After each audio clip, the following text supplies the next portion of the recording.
नमस्कार, मी स्नेहा कोगदे फॅमिलीमध्ये पुन्हा एकदा तुम्हा सर्वांचं खूप सारं स्वागत करते। कसे आहात तुम्ही सगळे? आशा करते तुम्ही सर्वजण मस्त मजेत आणि भरपूर आनंदात असाल। सो आज व्हिडिओची सुरुवात माझ्या गार्डनपासूनच करते आहे, कारण म्हणजे आज आरू आणि पिहू दोघांनाही बरं नाही आहे। सो दोघेही स्कूलला गेले नाहीत। सो त्यामुळे म्हणजे सकाळची जी घाई गडबड असते ना ती जरा आज कमी आहे, म्हणून म्हटलं चला सकाळचा वेळ मस्त आपल्या प्लांट्सलाच द्यावा। आणि बाय द वे आता फक्त जवळपास 6:30 वाजले असतील, म्हणजे पूर्णतः उजाडलेलंही नाही आहे। आणि सकाळी छान मी माझ्या प्लांट्सला इथे पाणी देत आहे। तुम्हाला दिसत असेल का प्लांट्स मधली माती बऱ्यापैकी सुकलेली आहे, कारण जवळपास 2 दिवस झालेत मी प्लांट्सला पाणीच दिलेलं नाही आहे। आणि आता कसं उन्हाळा लागलेला आहे आणि ना आता लवकर जे आहे प्लांट्स मधलं पाणी सुकतं आणि लगेच जे आहे मग प्लांटचे जे पानं आहेत ते सुकायला लागतात, माना टाकतात। सो तरी जरा निष्काळजीपणा झाला माझ्याकडून आणि 2 दिवस झाले मी पाणीच टाकलेलं नाही। सो पहिलं काम जे आहे आजचं तेच करते आहे। सर्व झाडांना छान ओतपोत जे आहे पाणी देते आहे मी इथे। आणि आता तर जस्ट म्हणजे उन्हाळ्याची सुरुवात आहे, काही दिवसांनी तर दोन्ही टाइम प्लांट्सला असंच पाणी द्यावं लागणार आहे। पण हे काम मी फार एन्जॉय करते। मी ना म्हणजे जोपर्यंत माझ्या गार्डनमध्ये असते ना तोपर्यंत माझ्या चेहऱ्यावरची स्माइल म्हणजे अशी आपण फोटोला कशी देतो अगदी तशीच असते, अगदी शेवटपर्यंत। आणि आता दररोजचं माझं सकाळचं काम हेच असणार आहे, कारण आता बऱ्यापैकी ऊन तपायला लागलेलं आहे। डायरेक्ट सनलाईट जरी गार्डनमध्ये येत नसेल ना तरी म्हणजे वाफा येतात उन्हाच्या, आणि त्यामुळे झाडांना बराच त्रास होतो। असं सकाळी पाणी दिलं ना तर दिवसभर म्हणजे त्यांना थंडावा मिळत राहतो। आणि चला आता पाणी देऊन झालं, आता पोछा मारून घेते। आणि आता बघा म्हणजे याला मूर्खपणाचा कळस म्हणाल तुम्ही। मी काय केलं काल दाखवते तुम्हाला, चला। कपडे धुवायला टाकले होते। आरोहीच्या पप्पांचे कपडे मी धुवायला टाकते तेव्हा त्यांची खिशी दररोज आठवणीनं चेक करते, कारण माहीत असतं आपल्याला माणसांच्या खिशात काहीही असू शकतं, कागदपत्र आणि आपली खरी कमाई पण म्हणजे 10-20 रुपये मिळतातच आपल्याला। सो त्यामुळे दररोज खिशे चेक केल्या जातातच आठवणीनं। पण पिहूचे खिशे मी कधीच चेक करत नाही, कारण माहीत आहे त्याच्या खिशांमध्ये म्हणजे काहीच नसतं। पण त्याने काय केलं होतं परवाला रात्री, आता आरोहीकडे स्टिकी नोट्स आहेत आणि ती त्याला कधीच देत नाही। तो मागतो ना तर ही एकही नोट्स देत नाही, म्हणून त्याने तिच्या लपून स्टिकी नोटचे 2 पॅकेट त्याच्या खिशात ठेवले होते। आणि हे मला माहीत होतं, त्याने मला विचारून घेतलं, मम्मा घेऊ दे दीदी, मला देत नाही असं तसं।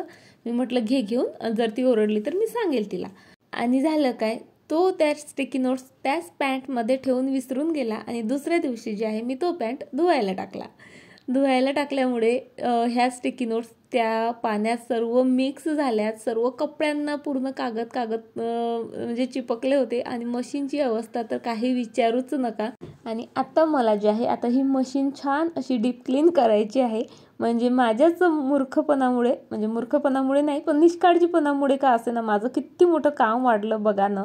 म्हणजे 15 दिवसाआधीच जे आहे मी टब वगैरे क्लीन केला होता, त्यामुळे 1.5 महिना तरी मला आता म्हणजे मशीन अशी क्लीन करायची गरज नव्हती। पण थोडासा निष्काळजीपणा केला आणि चला आता म्हणजे केला तर पस्तावून काही फायदा नाही। आता मशीन छान डीप क्लीन करून घेते मी। मशीनचं फिल्टर काढून छान स्वच्छ करून लावून दिलं आणि त्यानंतर जे आहे मशीनचं जे टब क्लीन ऑप्शन असतं ते तिथे क्लिक केलं आणि मशीनचा टब क्लीन करायला आता ठेवलेला आहे। टब क्लीन करण्यासाठी मी मिशोवरनं काही ह्या टॅबलेट्स मागवल्या आहेत। रिझल्ट छान वाटला मला, टब अगदी व्यवस्थित क्लीन होतो। सो मी माझी 6.5 kgची मशीन आहे, सो त्यासाठी एका वेळेस ह्या 2 टॅबलेट यूज करत असते। आणि चला इथे एक माझं मोठं काम झालेलं आहे, कारण कालपासनं मी हे काम टाळत होती। काल सकाळचे कपडे मी वॉश केले आणि तेव्हाच हा सर्व घोटाळा झाला होता। पण त्यानंतर कपडे वाळायला घातले, धुतले पुन्हा, नंतर वाळायला घातले आणि त्यानंतर व्हिडिओची एडिटिंग वगैरे होती, सो ते तसंच राहू दिलं। आज फायनली जे आहे मशीन छान क्लीन केली आणि आता बघा इथे मी बनवली छान अशी चमचमीत आलूची भाजी। आणि होतं कसं बघा, ज्या दिवशी ना आपण खूप काही ठरवून छान खूप सारे एफर्ट्स घेऊन भाजी करतो ना त्या दिवशी मात्र काहीतरी बिचका होतो, कधी तरीच येत नाही तर कधी टेस्टमध्ये थोडंफार कमी जास्त होतं। पण आज ना इतक्या घाई गडबडीत मी आलूची भाजी बनवली आणि तरी पण खूप छान आली, कलर खूप छान आला आणि चवीलाही खरंच खूप छान झाली होती। आणि मी काय करत असते बघा, म्हणजे आलूच्या भाजीला ग्रेव्ही वगैरे अशी छान थोडीशी घट्ट व्हावी म्हणून ना असा मसाला वगैरे काहीच जास्तीचा ॲड करत नाही. फक्त 1-2 आलूच्या फोडीचं जे आहे अशा क्रश करून त्यामध्ये टाकते, त्यामुळे ग्रेव्ही छान घट्ट येते. पोळ्याही झाल्यात करून आणि चला आता मला करायची आहे पूजा. आणि इतक्यात ना माझ्या जास्वंदाच्या झाडाला रोजची अशी 2-2, 3-3 फुलं उमलत आहेत. मला खरं सांगू का, फुलं झाडाची तोडावीशीच नाहीत वाटत, कारण झाडाला खूप सुंदर दिसतात. पण जास्वंदाची फुलं कशी आपण नाही तोडली तरी संध्याकाळपर्यंत ती काय म्हणतो त्याला आपण, चिंबूनच जातात, म्हणजे खराबच होतात, फायनली ते सुकतात. सो त्यामुळे जे आहे मी दररोज तोडते आणि मस्त माझ्या देवांना वाहते. आता इथे माझी पूजाही झालेली आहे आणि आजची कामं ना फास्ट आवरलेली आहेत, कारण आता ना जवळपास फक्त 9 वाजलेत आणि आत्तापर्यंत माझा झाडू, पोछा, स्वयंपाक, भांडी, पूजा सर्व आटोपलीत आणि मस्त आम्ही रेडीही झालेलो आहोत. कारण आजचा दिवस खूप खास आहे, कारण आज आहे आमच्या साहेबांचा वाढदिवस. सो त्यामुळे छान पूजा वगैरे झाल्यानंतर आता जे आहे इथे त्यांना ऑक्शन वगैरे करत आहे. आणि मी ऑक्शन करून झाल्यानंतर आरोहीने ऑक्शन केलं आणि त्यामुळे ना माझा पिऊ चांगलाच रुसून बसला होता. खरं तर त्याला माझ्यानंतर ऑक्शन करायचं होतं आणि त्याचं तेच चालू होतं, पण आरोहीने लगेच जे आहे आरतीचं ताट घेतलं आणि त्यामुळे तो बघा असा रुसून बसला आणि बराच वेळ गेला मग त्याला मनवण्यात वगैरे, हसवण्यात वगैरे, पण मज्जा आली. आणि त्यानंतर आम्ही निघालोत बाहेर. तुम्ही गेस करा बरं आम्ही कुठे जात असेल ते. मला माहिती आहे तुम्ही ओळखलंच असेल, कारण आता बऱ्याचदा मी तुमच्यासोबत शेअर करते. आमच्याकडे ना कोणताही खास दिवस असला की आम्ही सरळ जे आहे शेगावला येतो गजानन माऊलींच्या दर्शनाला. आणि बऱ्याच दिवसानंतर ना म्हणजे पहिल्यांदा असं बघितलं आम्ही का आज ना खूप कमी गर्दी होती, नाहीतर इतक्या गाड्या लावलेल्या असतात की गाड्या म्हणजे बघूनच कल्पना येते की आतमध्ये किती वेळ लागेल किंवा किती गर्दी असेल ते. पण आज गाड्याच कमी होत्या, त्यामुळे आमच्या चेहऱ्यावर अशी मोठी स्माईल होती की चला छान शांततेत आणि लवकर होईल म्हणून. आणि आज काय कमाल, आज पहिल्यांदा 13 वर्षात पहिल्यांदा माझ्या मिस्टरांनी म्हणजे गजरेवाल्याला थांबवलं आणि स्वतः गजरा घेतला, म्हणजे मला न विचारता किंवा मला न सांगता. मला खरंच हा आनंद इतका होता ना की मी तुम्हाला शब्दात नाही सांगू शकत. पहिल्यांदा झालं खरंच 13 वर्षामध्ये की त्यांनी स्वतःहून माझ्यासाठी गजरा घेतला. आणि त्यामुळे ना किती वेळपर्यंत तर तो गजरा मी अशी हातातच घेऊन फिरली आणि नंतर जे आहे केसांमध्ये माळला. त्यानंतर गजानन माऊलींसाठी छान मी हार आणि प्रसाद वगैरे घेतला आणि लगेच जे आहे लागलोत आम्ही दर्शनाच्या लाईनमध्ये. आणि आज जसं सांगितलं गर्दी काहीच नव्हती, फक्त समोर पटपट धावायचं होतं. सो त्यामुळे ना आम्ही लगेचच जे आहे जी मेन लाईन असते ना तिथपर्यंत पोचलो आणि तिथनं मंदिराचा असा मस्त व्ह्यू दिसतो.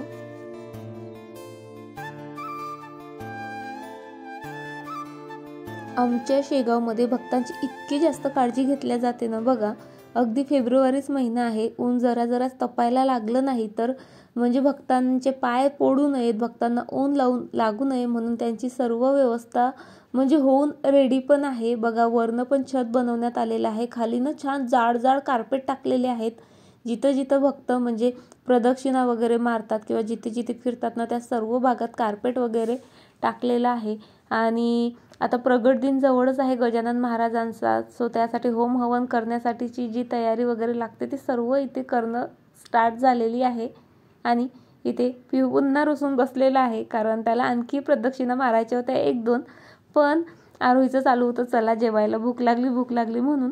सो आम्ही आलो आता महाप्रसादालयाकडे आणि इथे बघा बाहेरच छान हँडवॉश वगैरे करायची व्यवस्था केलेली आहे.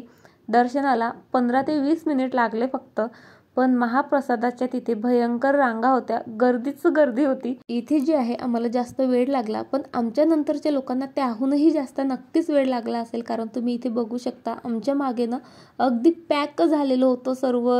जे रांगा वगैरे होत्या त्या आमच्या वेळेस तरी आम्ही भरभर चालत आलो, पण तिथे तर हलायलाही जागा नव्हती. आणि तिथनं आतमध्ये जे आलो तिथे सुद्धा छान मोठीच रांग होती, तिथेही आम्हाला बराच वेट करावा लागला. पण त्यानंतर जेवण काय मिळालं म्हणजे काय सांगू तुम्हाला या जेवणाबद्दल. खूपच म्हणजे रुचकर आणि सात्विक जेवण असतं इथलं. अगदी पोट आणि मन दोन्हीही असं भरभरून जातं. त्यानंतर बाहेर आलो, छान थोड्या वेळानं निवांत बसलो इथे शांततेत. पण म्हणजे आरू पिहूला काही दम निघत नव्हता, कारण त्यांना घ्यायचा होता केक. सो त्यांचं चालू होतं चला चला चला. सो फायनली मग आम्ही छान थोडा वेळ आराम केला. त्यानंतर इथे हे नागदेवताचं मंदिर आहे आणि इथे ना गजानन महाराज स्वतः बराच वेळ बसायचे असं तिथे बघा वर लिहून पण आहे. त्यानंतर तिथे दर्शन वगैरे घेतलं आणि त्यानंतर आता आम्ही निघालेलो आहोत. सो पिऊचा हा हॅपी डान्स तुम्हाला इथे पाहायला मिळेल, कारण आम्ही आता जाणार आहोत सरळ केक घ्यायला. आणि केक म्हटलं म्हणजे आरू पिऊचा म्हणजे अतिशय फेवरेट आहे. आरू पिऊलाच नाही, मलाही केक खायला फार आवडतो, पण फक्त गोड जास्त व्हायला नको म्हणून मी टाळत असते. सो शेगावला ना यादव बेकरी म्हणून आहे आणि त्याच लाईनमध्ये 2-3 बेकरीज आहेत. सो आम्ही प्रत्येक ठिकाणी बघितलं आणि मुलांना ना चॉकलेटच केक हवा असतो. सो चॉकलेट केकच जे आहे आम्ही एक सिलेक्ट केला. आणि इथे दोघांची भांडणं चालू होती की मग तो म्हणत होता मला हा पाहिजे आणि आरू म्हणत होती हा पाहिजे. आणि त्यात आरूचे पप्पा मला विचारत होते कोणता घेऊ. मी म्हटलं बाबा त्यांच्या आवडीने घ्या. सो बड्डे बॉयला दिलं सोडून आणि आम्हीच आमच्याच आवडीचा जो आहे केक घेतला आणि काही बलून्स किंवा क्रॅकर्स वगैरे जे काही असतं ते घेतलं आणि आत्ता निघालोत आम्ही घरी यायला. पण ना म्हणजे कधीही म्हणजे घरी येताना मध्येच एक आमचं अगदीच आवडीचं ठिकाण आहे, तिथे आम्ही थांबतो म्हणजे थांबतोच. कोणताही ऋतू असू द्यात, हिवाळा पावसाळा उन्हाळा, इथे आम्ही थांबतोच. कारण दाखवते तुम्हाला आता.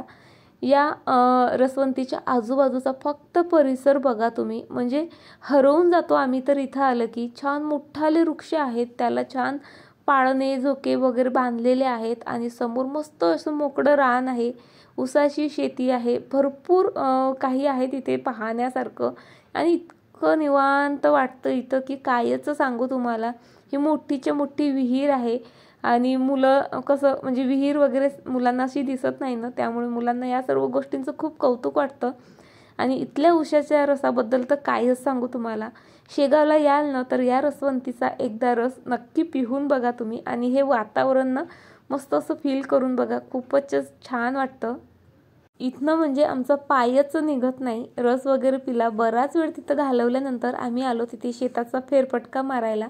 आमचं शेत आहे पण म्हणजे आता मला आठवतही नाही आम्ही लास्ट टाइम कधी गेलो होतो ते. आणि पिहूने तर बघितलेलंच नाही. सो या शेतामध्ये पिहू फार एन्जॉय करत होता आणि जरा जास्तच एन्जॉय करता करता धापकन पडला सुद्धा. भरपूर हसलो आम्ही, इवन तोही भरपूर हसला. तरी सुद्धा शेताच्या बाहेर निघायला काही कोणी तयार नव्हतो. सो फायनली मी त्या दोघांनाही अगदी ओढतच आणलं म्हटलं तरी चालेल आणि जे आहे आम्ही निघून आलोत घरी. आणि जसं बघा मी आता 1-2 व्हिडिओमध्ये शेअर केलेलं आहे की आमच्याकडे ना जसा फरवरी लागला तशी भयंकर राख येते. सकाळी जेव्हा मी झाडांना पाणी दिलं तेव्हा म्हणजे सर्वीकडे काळं काळं झालंच होतं. सो मी 2दा छान व्यवस्थित स्टाईल जी आहे पुसून गेली होती. पण घरी आल्यावर तुम्हाला दाखवते आता जसंच्या तशीच टाईल्स झालेली होती. सो त्यामुळे पुन्हा जे आहे आल्या आल्या म्हणजे झाडून वगैरे काही नाही काढलं, डायरेक्ट मॉप हातात घेतला आणि सर्व घर 2-2दा पुन्हा पुसून काढलं. कारण इतर काही कचरा तर घरात नव्हताच आणि इतकी बारीक राख असते, इतकी बारीक डस्ट असते का ती झाडून निघतही नाही. त्यामुळे 2-3दा पोछा मारावाच लागतो. घर पुन्हा एकदा स्वच्छ केलं आणि त्यानंतर आम्ही आलेलो आहोत आरोहीच्या पप्पांचा बर्थडे सेलिब्रेट करण्यासाठी. आणि ही एक नवीन हॉटेल आहे. अकोल्यावरून येताना आम्हाला ही नेहमी दिसायची. ॲक्च्युली आमच्या पारसच्या आजूबाजूला छान 2-3 हॉटेल्स आहेत आणि तिथे काय आम्ही नेहमीच जातो. सो आम्ही डिसाईड केलं की चला थोडं आणखी लांब जाऊ आणि वर्थ इट होतं बरं का. म्हणजे ही अकोल्याच्या जवळपास आहे, त्यामुळे आरूच्या पप्पांची अजिबात इच्छा नव्हती इथे यायची. पण तरी आम्ही जरा जास्त फोर्स केल्यामुळे ते आम्हाला इथे घेऊन आलेत. पण इथे आल्यावर ते इतके खुश झालेत ना. छान इथे ना लाइटिंग वगैरे खूप छान होती. बाहेर म्हणजे मोकळ्या आभाळात जेवण्याची मजाच काही वेगळीच असते आणि इथे त्या प्रकारचीच जे आहे सर्व अरेंजमेंट होती.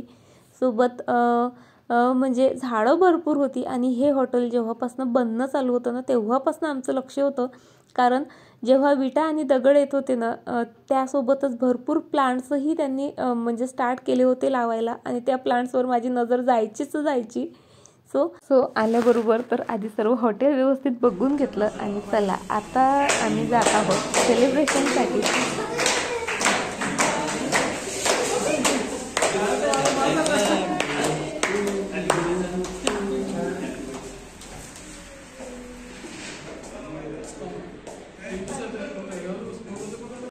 आरोहीच्या पप्पांची ना म्हणजे इच्छा नव्हती केक हॉटेलमध्ये कट करायचा. त्यांचं म्हणणं होतं आपण घरीच करू, हॉटेलमध्ये छान फ्रेंड सर्कल असेल, सोबती फॅमिली असेल, इतर मेंबर्स असतील तर केक कट करायला छान वाटतो, आपण तर चौघच आहोत असं तसं.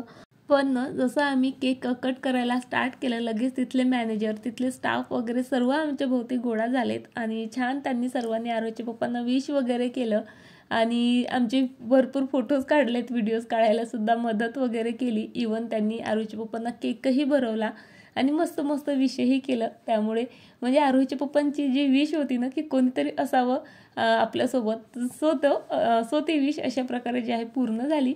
मस्त केक वगैरे कट केला आणि पुन्हा जे आहे आम्ही लॉनमध्ये आलो आणि आजची पार्टी जी आहे ती बर्थडे बॉयकडनंच असणार आहे. म्हणजे त्यांच्याच खिशाला आज कात्री लागणार आहे. खरं तर म्हणजे माझी ना अशी मनापासून इच्छा आहे खरं तर की त्यांचा बर्थडे छान मी माझ्या पैशाने सेलिब्रेट करावा, पण अजून तरी यावर्षी तरी ते शक्य नाही. पण तुमच्या सर्वांचं असंच प्रेम आणि असेच आशीर्वाद असतील ना तर ती ही इच्छा माझी नक्कीच पूर्ण होईल आणि आमच्या हुंचा बर्थडे जो आहे पुढच्या वर्षी माझ्या पैशाने मी मस्त सेलिब्रेट करू शकेल. सो आता केक वगैरे कट करून झाल्यानंतर आम्ही छान इथे बाहेर एन्जॉय केलं बऱ्याच वेळपर्यंत. आणि म्हणजे बर्थडे कोणाचाही असू द्यात, मुलांना हे काय फोम वगैरे ते सर्व हवंच असतं आणि बर्थडे जेव्हा सेलिब्रेट केलं तेव्हा मात्र आम्ही विसरूनच गेलो होतो खरं तर. पण पुन्हा लॉनमध्ये आल्यानंतर आम्ही छान एन्जॉय केलं आणि वातावरणही फारच सुंदर होतं. असं मोकळ्या आभाळाखाली छान लाईट वगैरे आणि सर्व खूप मस्त मस्त वाटत होतं सर्व. त्यानंतर आम्ही लगेच जे आहे जेवण ऑर्डर केलं. इथलं जेवणही म्हणजे एक नंबर होतं खरं सांगते. स्टार्टरपासनं तर जेवणाचे मेनूसुद्धा खूपच बढिया होते, अगदीच टेस्टी होते. आम्ही छान जेवण केलं. आईंसाठी पार्सलच घेतलं कारण आमच्याकडे कार नाही आहे. चला आणखी ही एक विश आहे, कारण आज कार असती ना तर आई आमच्यासोबत जेवायला येऊ शकल्या असत्या. सो जेवण वगैरे केलं आणि चला आता व्हिडिओ इथेच संपवते आणि आशा करते तुम्हाला आजचा व्हिडिओ नक्कीच आवडला असेल. व्हिडिओ आवडला असेल लाईक शेअर सबस्क्राईब कराच, पण सोबत छान छान कमेंटही करा. चला तर उद्या भेटतेच तुम्हाला अशाच एका छान व्हिडिओसोबत. तोपर्यंत स्वतःची काळजी घ्या. बाय.